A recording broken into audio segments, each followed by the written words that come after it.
Pozdrav svima, ovo je kanal Showtime 112, mi se bavimo procedurom slijetanja na FA18C. Slijetat ćemo na kopnenu pistu, no međutim koristit ćemo tehniku koja se primjenjuje prilikom slijetanja na nosač aviona. Mornarički piloti inače vrlo često, čak i kad slijeću na kopnene piste, primjenjuju ovu tehniku za slijetanje na nosač zato da bi ostali u formi, jer je to jedna dosta komplicirana vještina, zahtjevna vještina. Po čemu se uopće razlikuje od nekakvog uobičajenog slijetanja na kopnene piste?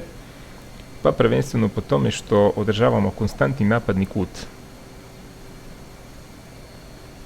Znači za razliku od slijetanja na kopnene piste gdje mi možemo nos aviona po potrebi dizati ili spuštati da bismo naciljali određenu točku na pisti, ovdje to ne radimo, već palicu po vertikali zapravo jedva da i diramo, a vertikalnu brzinu, odnosno onu točku koju želimo pogoditi, određujemo pomoću snage motora. Znači, tu je situacija recimo obrnuta. Postignemo određeni napadni kut ujedno definira i brzinu, a onda vertikalnu brzinu kontroliramo tako što pojačavamo ili smanjujemo potisak motora. Kako to otprilike izgleda? Evo sada ćemo, kad nam brzina padne ispod 250, možemo izbaciti stajni trap, to radimo tipkom G. Sad ćemo ujedno izbaciti i flapsove, lijevi kontrol i F. Sada će nam se pojačati uzgon, vidimo da se avion želi podići, to možemo malo kontrirati palicom.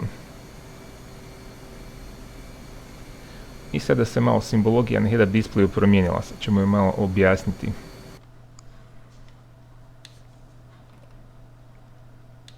Imamo za početak, ovo je linija horizonta. Ovo ovdje je vektor brzine, velocity vektor. On nam u osnovi pokazuje u kojem smjeru se avion zapravo kreće. To ne mora uopće biti strogo povezano sa onim smjerom u koji je usmjeren nos aviona. Znači nos aviona može biti usmjeren gore visoko, a vektor brzine može biti ispod horizonta. Što znači da makar gledamo prema gore, gubimo na visini.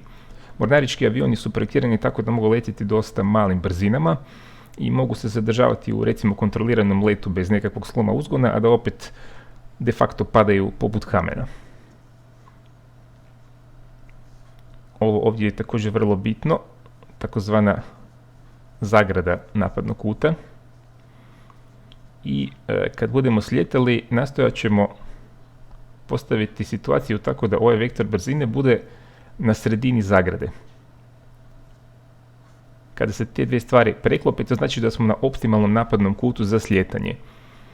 Optimalni napadni kut za slijetanje na Hornetu je oko 8 stupnjeva, plus minus. On je potreban zato da bi ona kuka mogla idealno zahvatiti one žice, odnosno sajle za zaustavljanje. To nam se također pokazuje i tu na ovom indikatoru. Trenutno imamo ovaj trokutić crveni prema gore, što znači da nam je napadni kut prenizak, odnosno brzina je previsoka. Kada bi bio zeleni trokutić prema dolje, to bi značilo da nam je napadni kut prevelika, brzina premala, a kad smo na optimalnoj situaciji, onda ćemo imati ovaj žuti, odnosno narančasti kružić u sredini. Sada kad otpustimo pauzu, u nekoj fazi ova zagradica počet će padati prema dolje i onda ćemo ju uloviti sa povećanjem snage motora, a istovremeno ćemo trimom, odnosno palicom, nastojati dovesti ovaj vektor brzine u sredinu, njezinu sredinu, i da to bude negdje otprilike na horizontu, možda malo ispod.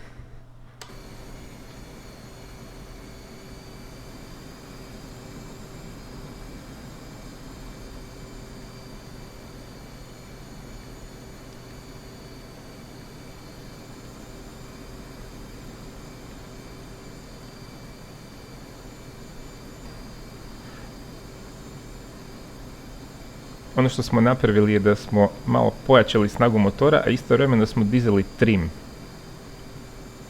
aviona tako da podignemo vektor brzine prema gore i da ga dovedemo na sredinu ove zagrade.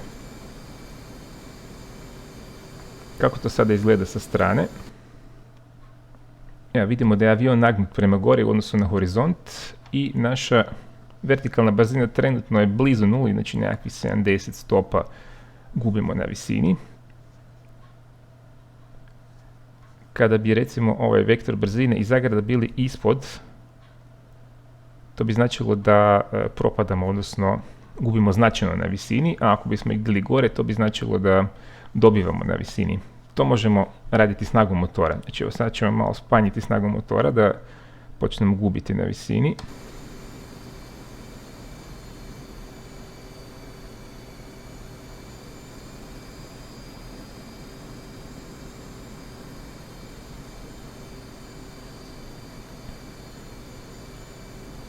Evo ga, sada nam je, i dalje smo pod optimalnim napadnim kutem za slijetanje, ali sada dosta značajno gubimo na visini.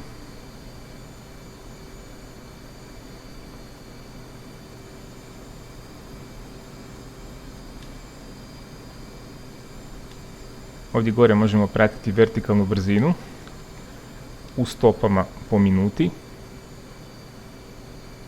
Sad ćemo malo pojačati snagu motora. Počet ćemo se penjati. Evo, sada se penjamo nekakvih 800-750 stopa po minuti. Prilikom slijetanja potrebno je zapravo konstantno manipulirati nekakvom snagom motora, jer avion zapravo ne želi baš se održavati u nekakvom konstantnom stanju, uvijek će nekako imati tendenciju ili prema gore ili prema dolje. Tako da ti pomaci moraju biti relativno nježni, relativno blagi. Postoje čak neki zagovaraju da se prilikom slijetanja drži i otvorena zračna kočnica cijelo vrijeme. U tom slučaju snaga motora mora biti dosta viša i čak moguće je još relativno blažim pokretima preciznije upravljati avionom prilikom slijetanja. No, međutim, moguće je to napraviti i bez zračne kočnice. U tom slučaju su pomaci možda malo snažniji. S obzirom da motor radi na manjim okretajima, pa mu treba možda malo više da se zavrti. Dobijemo pojačavanje snage. Znači, šta radimo ako vektor brzine i zagrada nisu ovako uravnoteženi, ako nisu u sredini, onda ih korigiramo trimom. Evo, recimo, sada ćemo namjerno smanjiti trim.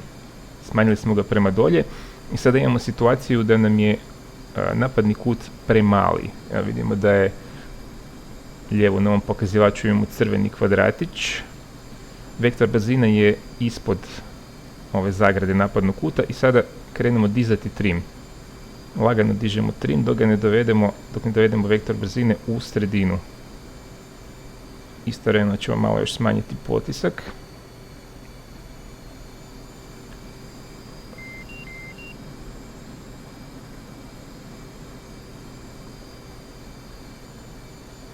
Ono što je dosta bitno pri svemu tome je da uvijek budete malo ispred aviona. Znači, te nekakve korekcije snage, bilo povećanja, bilo smanjenja, ne djeluju odmah, nego djeluju nakon par sekundi.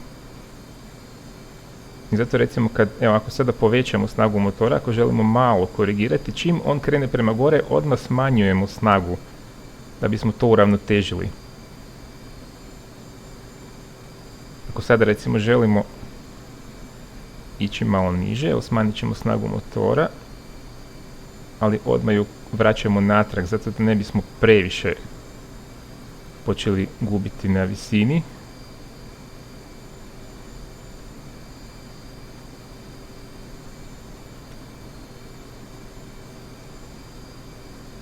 Cijelo vrijeme zapravo će biti potrebne nekakve male korekcije i konstantna ispravljanja. Malo gore pa malo dolje. Jednostavno stvar osjećaja koji ćete dobiti nakon određene vježbe. Prilikom zaokreta morat ćete malo pojačati snagu motora, jer naravno kad su krila zaokrenuta onda ne daju nam toliki uzgon kao kad smo ravno.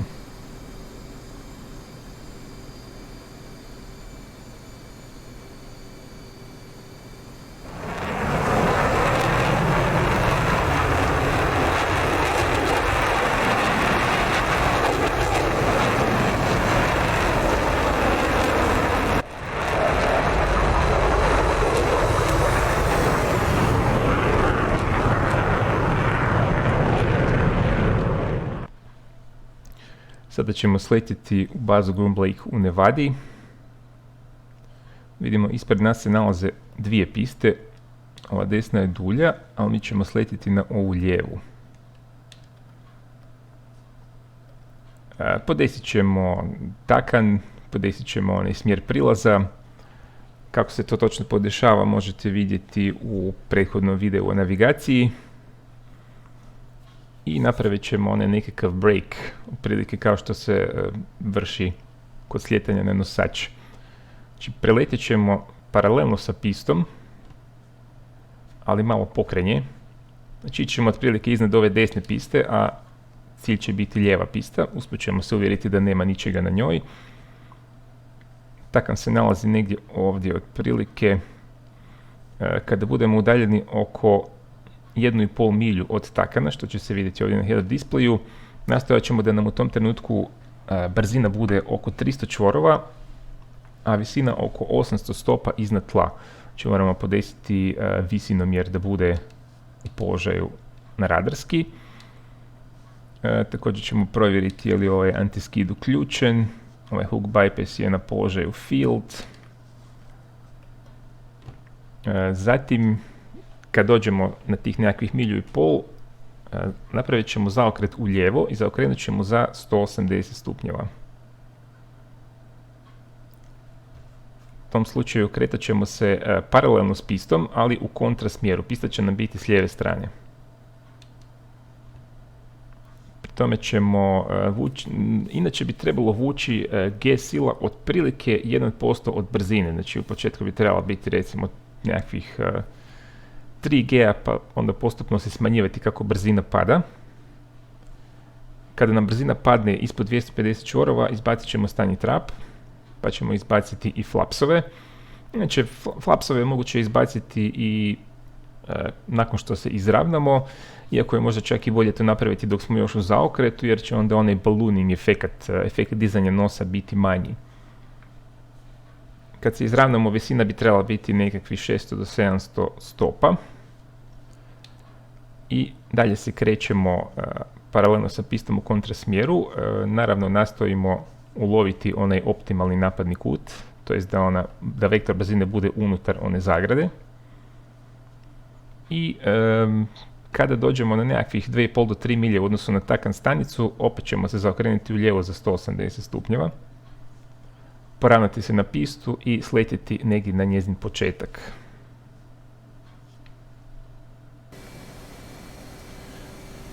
Evo ga, krećemo, znači podesili smo takan stanicu, podesili smo ovaj smjer piste.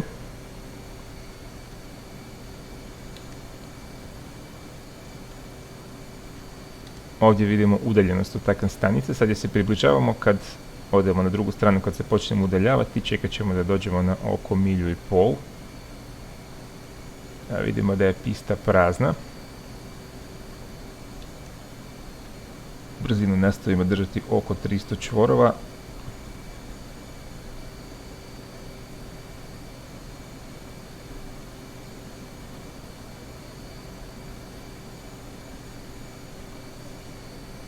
Prilikom zaokreta možemo gledati pistu baš izravno, a možemo se pouzdati i u ovaj pokazatelj.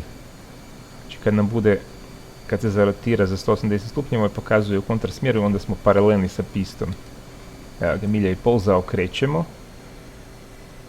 Nastojimo da nam se visina ne mijenja baš puno.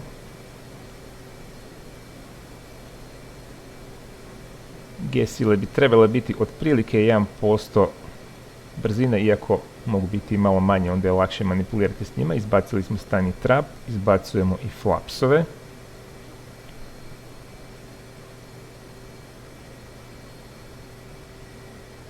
Radimo avion lagano.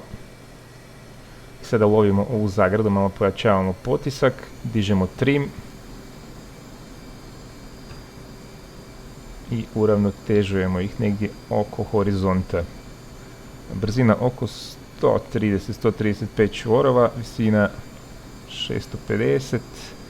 Vidimo da nam je pista s lijeve strane. Sada tako letimo paralelno s pistom neko vrijeme. Inače, kad slijećemo na nosač, onda čim pređemo krmu, odmah započinjemo sa zaokretom u lijevo, ali s obzirom da se nosač kreće. Ovo je malo drugačija situacija i taka nije baš odmah blizu one točke koju gađamo, nego je malo dalje, pa ćemo pričekati da se udaljimo nekakvih blizu 3 milje. Tada ćemo krenuti sa zaokretom u lijevo. Taj zaokret će biti puno blaži nego onaj prethodni, jer naravno puno nam je manja brzina. Malo ćemo pojačati potisak da ne bismo previše izgubili na visini. Dok se budemo izravnavali morat ćemo ga smanjiti da ne dobijemo na visini opet. Prolazimo prag piste. Istovremeno naravno lovimo cijelo vrijeme ovu zagradu napadnog kuta i održavamo vektor brzine u sredini. Čujete da stalno se rade nekakve male korekcije potiska, malo gore, malo dolje. Sada malo gore, pa onda opet malo dolje da ga uravnotežimo. To je jednostavno tako neophodno. I krećemo sa zaokretom. Znači nastojimo da nam vektor brzine bude možda malo ispod horizonta, malo smo pojačali potisak, možda malo previše, evo sada ga spuštamo. Možemo se ravnati pomoću ovoga, možemo se ravnati pomoću ove paralelne piste, a možemo malo i pogledavati gdje je pista točno, to je, znači nije baš jednostavno za izvesti.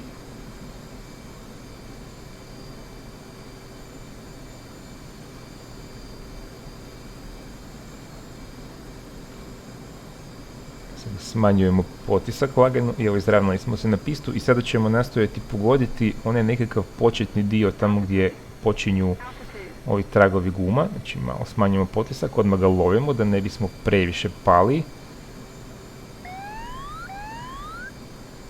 Pratimo vertikalnu brzinu, ne bi smjela biti više od 750. I ovo tu nam je otprilike cilj.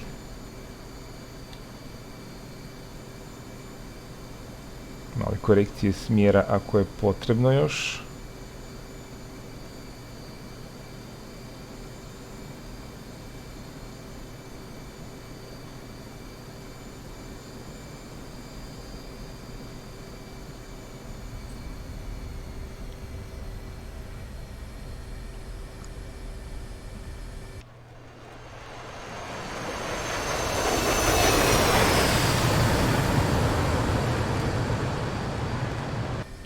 I sletjeli smo otprilike na ciljano područje. Potisak motora naravno smanjujemo na nulu i sa tipom duplo V kočimo kotačima.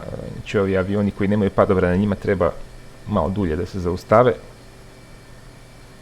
Ali pista je dovoljno dugačka pa nema problema.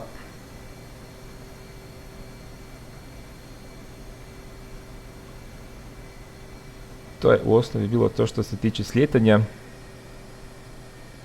Naravno ovo isto može se izvesti i na nosače aviona, samo tada je potrebno još bitno veća preciznost i moramo točno pogoditi ono mjesto gdje su žice za zaustavljanje. Plus nosač se kreće, pa ona paluba za slijetanje je nagnuta za 10 stupnjeva u lijevu u odnosu na smjer kretanja. I još ponešto, tako da je to puno zahtjevnije, ali za početak ako nemate iskustva sa slijetanjem na nosaču, onda pokušajte prvo vježbati slijetanje na kopnene piste ovom tehnikom, pa onda kad ste to malo usavršili i izoštrili, onda krenite sa nosačem.